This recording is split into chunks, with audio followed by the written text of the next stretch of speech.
A steady hand and attention to detail, attributes shared by both surgeons and our team of engineers.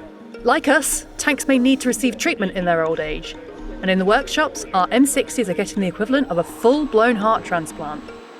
Surgeries in the workshop, just as in hospital, are delicate, precise and lengthy procedures, requiring a suitable donor. We're not removing this engine because it's failing. We're removing it because it's in near-perfect condition, and we'll come on to why a little bit later. The M60 entered service in 1960, becoming the primary main battle tank of the US Army during the Cold War. Built by Chrysler, it features the Continental AVDS 1790 engine, which remains highly regarded for its overall performance. A is for air-cooled, V as its 12 cylinders are in a V configuration, D because it's diesel, S because it's supercharged, and 1790 as it's a 1790cc engine, which produces 750 horsepower, meaning the M60 can get up to 30 miles per hour and handle rough terrain with ease. That versatility is partly down to the air cooling system. These fans on top draw air upwards over the engine and out of the large vented rear doors on the back of the vehicle, instead of using liquid coolants, meaning that there is no water-filled radiator. There are, however, smaller radiators for cooling the gearbox and engine oils. Its power is further enhanced by twin turbochargers, which use the engine's own exhaust gases to pressurise air intake via a compressor and create more power through a richer air and fuel mix. The Tank Museum is fortunate enough to have not one, but two M60 tanks. An M60A3, the yellow one, and an M60A1 Rise, the green one. The M60A3 came to us in 2008 after being confiscated from its previous owner. It arrived in poor condition, but thanks to our team, almost 20 years later, it's close to its former glory. Our other M60, with reliability improved selected equipment, or RISE for short, arrived in excellent condition from US forces in 1993. So much so, it became our reference vehicle. It's the most complete example of that vehicle that we have. So for these reasons, it's important that the M60A1 RISE has its original engine installed. But that engine was being used in the M60A3 running vehicle, for a fairly simple reason. During the 2025 summer season, when we have tanks in action, Tiger Day, and of course Tank Fest, the engine in the M60A3 started to fail. So swapping in the engine from the M60 Rise got us out of a hole. So the workshop team are extracting the engine, but not because it's on its way out. As we said at the start, it's in very good condition, and it's being put back into its original home, the M60A1 Rise. So this left us with two M60s, but only one engine. So, what to do? Before we find out, just a quick reminder that tickets for this year's Tank Fest are on sale now, as are tickets for our 2 Tiger Days. You can get yours now, following the links in the description. Now, back to our sole engine predicament. The answer was simple. We were going to need another engine. More than 15,000 M60s were built between 1960 and their retirement from American military service in the mid-90s. They were sold all around the world and remain in service in Jordan, Egypt, Brazil, and many other countries. That's why we've been able to get hold of a fully reconditioned engine. The engine, a Teledyne Continental Motors AVDS 1790 2CA, was manufactured in Michigan, USA, and kindly donated by the Bath-based Horstman Defense Systems, which is part of the Renk Group, including Renk America. Before our team get to work installing the new pack, it is tested to ensure that everything is working as it should. The pack is connected to a vehicle via umbilicals, and this is referred to as a ground run, or, if you're American, a ground hop. It's far easier to check and fix, if necessary, things like leaks, running temperatures and correct oil pressure before the pack is installed.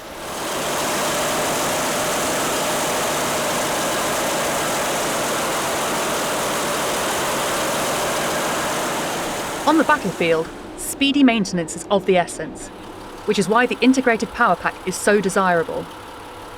Because the engine, gearbox and cooling system are a single unit, it means that swapping them out in the field is much more straightforward, allowing the tank to get back into action in hours rather than days.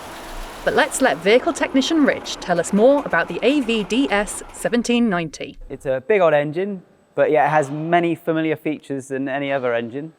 For instance, here is the oil dipstick in there, checking the oil. When the engine's running, you check the oil. It's got oil coolers, so the big each side, there's one each side, so the one at the front, this is the engine oil. The gearbox oil cooler there, the electrical connections here. You've got the turbocharger, so the air intake and the exhaust side here. Round to the gearbox, which is obviously at the back of the engine, at the power pack. So this is the gear selection, so reverse, full, high, low. Then here's the handbrake, and this one's the steering, left and right. You have the fuel return hose, the foot brake, so it applies the brakes inside because the brakes are actually in the gearbox, left and a right inside. Then we got the gearbox dipstick here. Do the same, so when the engine's running or the power pack's running, you check the oil level of the gearbox when it's up to temperature. Another turbocharger, because obviously it's a V, so V12. So yeah, you got the exhaust side there, the cold side there. Another engine oil cooler, another gearbox oil cooler. Generator down here, so that's an oil-cooled generator for generating electricity, or the DC. Inlet manifold, and then you've got the cylinders in here. So each one is a cylinder, or the Americans call them jugs. Each jug has got these, it's made aluminium on the outside. The air is blown over the fins, and it obviously dissipates the heat away from the cylinder walls. Hence, it hasn't got any antifreeze or liquid coolant inside. So literally all this power pack has is oil. So it's very simple, and everyone loved it in the desert because you don't have to worry about water. You just put oil in it and off it goes. So, getting the power pack into the vehicle should be straightforward, essentially plug and play. And to aid this, the M60 has a nifty system of guides and fixings. At the rear of the vehicle, there are guides. So we open them like that, one each side. Wheels on the back of the gearbox slot in here. And then as you lower the power pack in, it lines up with the guides there and in the center of the vehicle. And in one motion, it just drops in. Then you have to connect up the 16 connections to the power pack to make it function. And the last thing you have to do is to do up the 2 rear bolts at the back, and that's all that holds it in. As, thankfully, we aren't on a battlefield doing this pack change, there's the opportunity to do a bit of housekeeping. Okay, so one thing we have to do before fitting the new power pack or engine into the vehicle, you have to make sure it's all nice and clean. So a lot of this is the mud and dirt that was in underneath the fuel tanks and underneath the torsion bars.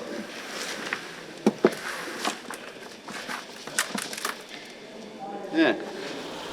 So, we have a replacement engine, a clean engine bay, and the workshop crane. All we need to do now is put the new pack into the M60A3.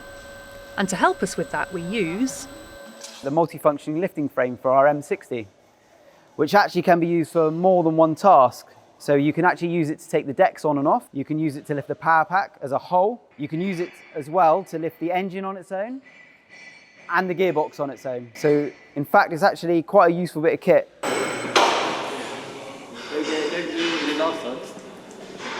Another interesting feature of the lifting frame are the 3 holes in the top here. So depending on what you're lifting, you move the crane to the front, to the middle, or to the back to alter the angle of the lift. Finally, it's time to move the gun. And clear the way for fitting the pack.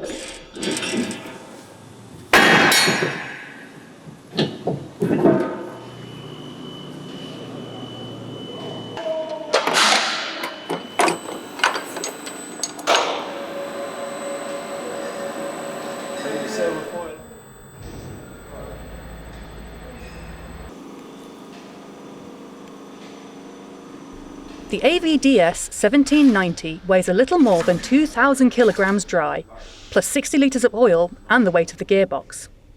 But despite being perfectly balanced and moved with perfect precision, positioning over 2 tons suspended on a hook still sometimes requires a bit of brute force.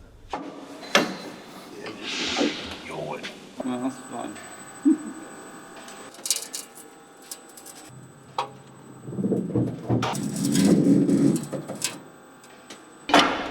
And with the tightening of a few nuts and bolts, it's in. That's it. Oh yeah! Wow, wow!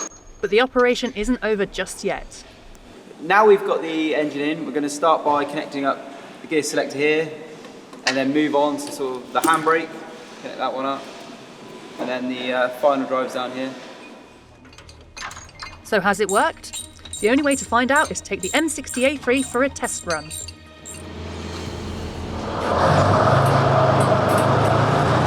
As Darren takes the M60 out to our arena, the team will be hoping the pack works in the tank as well as it did in testing, but this time under load. Forwards, in reverse, at speed, and, of course, under braking. Okay, cool. Can you go round again and try braking on the in a straight line, just to see if it pulls when under braking, if that's okay.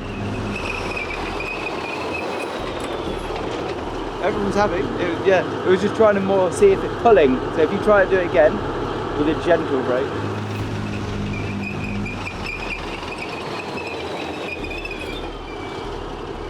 Maybe do a handbrake on the what? Oh, reverse. Yeah, we haven't done reverse. Reverse. Mind going backwards? I'll guide you. There's no one behind.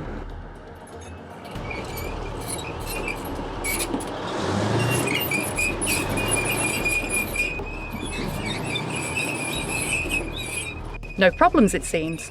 But we'll check those engine and gearbox oil levels one more time now the engine has been run under working conditions.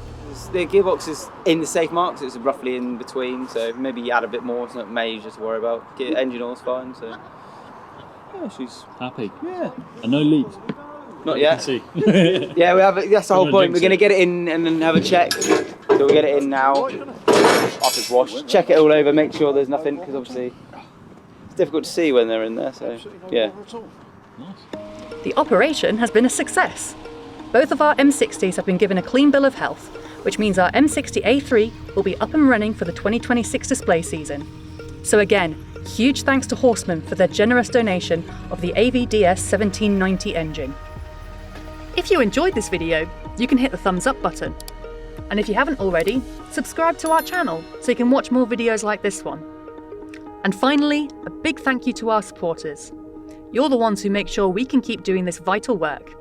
If you want to become one, the links are in the description below.